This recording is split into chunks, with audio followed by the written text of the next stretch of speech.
और नुमान भाई कैसे हैं आप? आप कैसे हैं? अल्हम्दुलिल्लाह रब्बिल आलमीन। तो आपका स्कूल कैसे जा रहा है? जी बिल्कुल अच्छा। आपका? मेरा भी बहुत अच्छा जा रहा है। मदरसे जा रहे हैं? जी जी। कितना बजे जाते हैं? 2 से 4 बजे तक।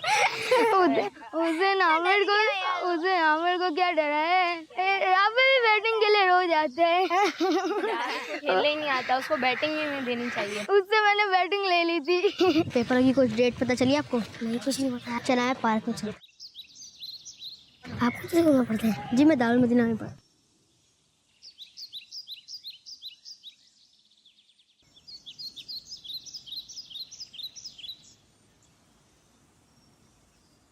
और आपका वो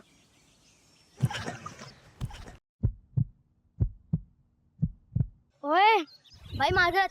भाई आपको टहलते हुए चल रहे हैं, इसमें हमारी क्या गलती है? मेरी मर्जी में जैसे भी चलूं। जब तक तुम दोनों मुझे सॉरी नहीं कहोगे यहाँ से जा नहीं सकते। दोस्तों घेर लो इन्हें। अब तुम यहाँ से जाके दिखाओ। हमसे बचना बहुत मुश्किल है। चलो चलो जल्दी सॉरी बोलो।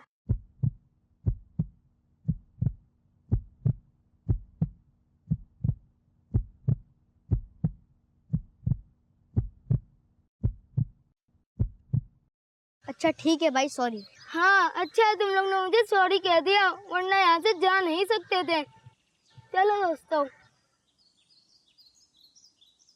ठीक है ये भी डर गए हमसे। फैजान भाई जब आपकी गलती नहीं तो आपने सॉरी क्यों कहा? अरे नुमान भाई आए मैं आपको समझाता हूँ। नुमान भाई आप पूछ रहे थे ना मैंने सॉरी क्यों कहा, अब मैं आपको बताता हूँ। नुमान भाई अगर मैंने सॉरी नहीं कहता तो हमसे लड़ाई करते, और लड़ाई झगड़ा तो अच्छी बात नहीं है ना। नहीं फैजान भाई। इसलिए कुछ देर अपने गुस्से पर काबू रख के मामले को सुलझाने की कोशिश करनी चाहिए और लड़ाई झगड़े से बचना चाहिए। फैजान भाई आप बिल्कुल ठीक कह रहे थे, आइंदा मैं भी ऐसा करूँगा। ये हुई ना बात।